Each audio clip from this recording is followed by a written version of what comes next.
semuanya, Assalamualaikum warahmatullahi wabarakatuh. Perkenalkan, nama saya Cindy Olivia dengan NIM 1930201186 dari kelas PGMI 05. Halo semuanya, Assalamualaikum warahmatullahi wabarakatuh. Apa kabar kalian hari ini? Alhamdulillah, luar biasa, Allahu Akbar. Nah, oke, sebelum kita lanjut pada pembelajaran hari ini, ada baiknya kita membaca doa terlebih dahulu. Berdoa dimulai. Bismillahirrahmanirrahim. Alhamdulillahi Rabbil Alamin. Ar-Rahmanir-Rahim. Maliki Yaumiddin. Iyyaka na'budu wa iyyaka nasta'in. Ihdinas syiratal mustaqim. Siratal ladzina an'amta 'alaihim ghairil maghdubi 'alaihim waladdallin. Berdoa selesai. Untuk memulai pembelajaran kita pada hari ini, ada baiknya kita mengucapkan lafaz basmalah terlebih dahulu. Bismillahirrahmanirrahim.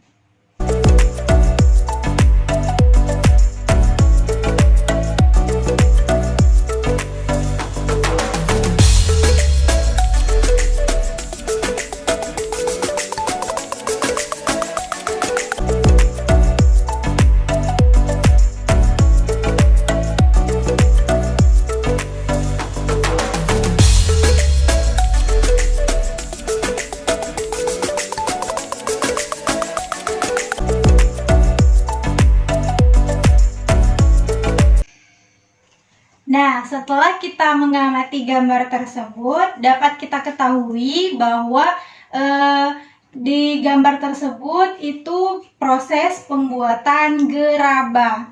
Nah, gerabah sendiri itu merupakan perkakas yang terbuat dari tanah liat yang dibentuk kemudian dibakar, dijadikan alat yang berguna untuk membantu kehidupan manusia. Karena gerabah ini hanya dapat dibuat dengan bahan khusus yaitu tanah liat atau tanah lempang, maka kerajinan gerabah ini hanya dapat ditemukan di daerah khusus Indonesia. Nah, selanjutnya yaitu alat dan bahan dari pembuatan gerabah. Di sini ada alat umum dan juga alat khusus. Alat umum yang pertama yaitu cangkul, linggis, ember. Nah, terus alat-alat khusus itu seperti satu, penumba itu berupa bulatan bertangkai untuk alat pembentuk bagian dalam gerabah. Yang kedua yaitu penempa. Penempa ini untuk pembentuk dan penghalus bagian luar berupa sekiping papan. Terus yang ketiga, pengerok. Pengerok sejenis sabit bermata miring bertangkai panjang untuk menghaluskan bagian dalam gerabah. Selanjutnya yaitu penyabungan atau wadah air untuk menetesi gerabah dengan secari kain agar mudah dihaluskan. Selanjutnya yaitu pangelet. Yaitu secari kain untuk membentuk bibir dari gerabah tersebut. Selanjutnya yaitu pengajakan, yaitu sejenis nyiru untuk anyakan pasir.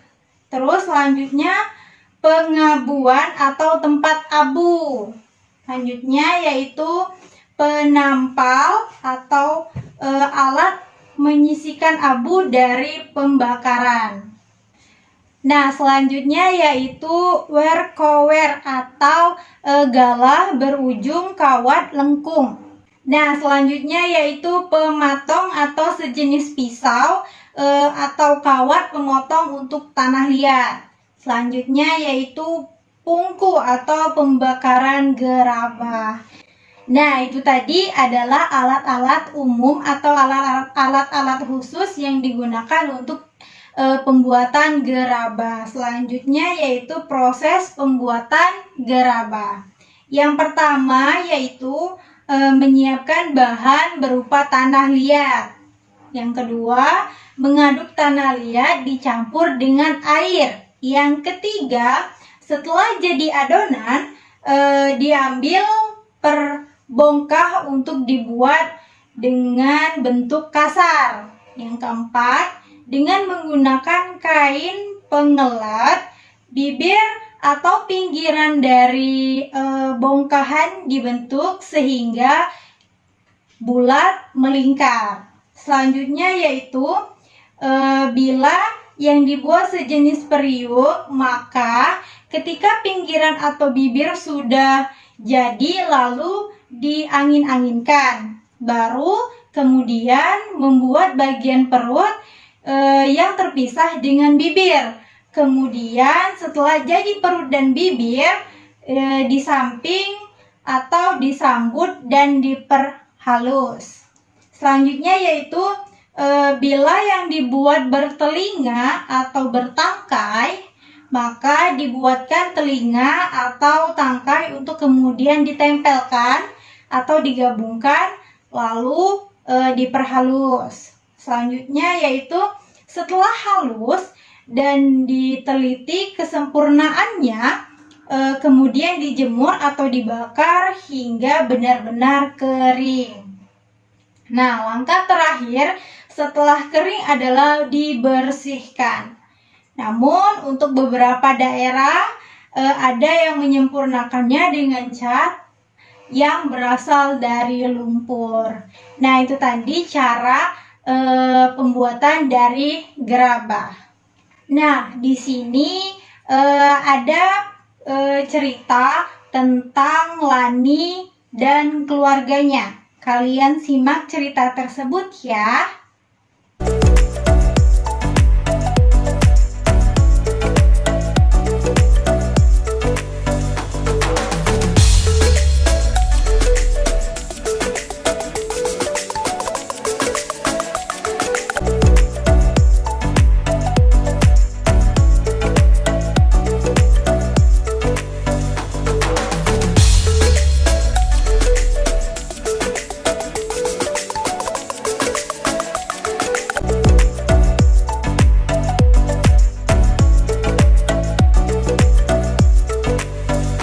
Nah, dari cerita tersebut dapat kita ketahui bahwa keberadaan pengrajin gerabah di Madura itu telah banyak memberikan manfaat, baik untuk pengrajin, pemakai, maupun untuk masyarakat umum.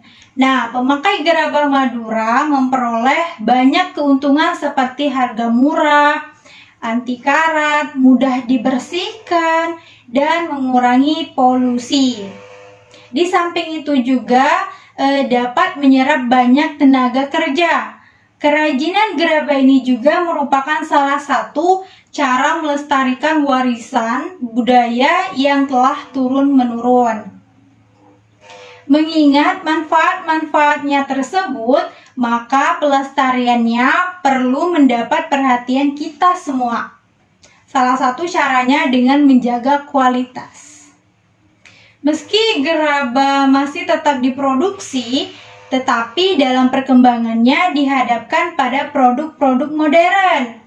Produk-produk modern tersebut tidak hanya proses pembuatannya yang modern, namun juga menggunakan bahan-bahan yang lebih praktis dan lebih tahan lama seperti plastik, karet, besi, aluminium, dan lain sebagainya. Akibatnya lambat laun menggeser keberadaan gerabah tersebut. Nah, dari materi tersebut, apakah ada yang ingin ditanyakan?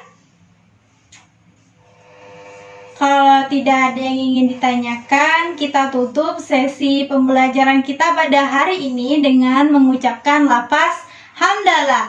Alhamdulillahirabbil alamin. Nah, Sebelum kita tutup pembelajaran hari ini, ada baiknya kita berdoa terlebih dahulu. Berdoa dimulai. Bismillahirrahmanirrahim. Wal asri innal insana lafil husr illa alladhina amanu wa amilus solihati wa tawasaw bil haqq wa tawasaw bis sabr. Shadaqallahul azim. Berdoa selesai. Assalamualaikum warahmatullahi wabarakatuh.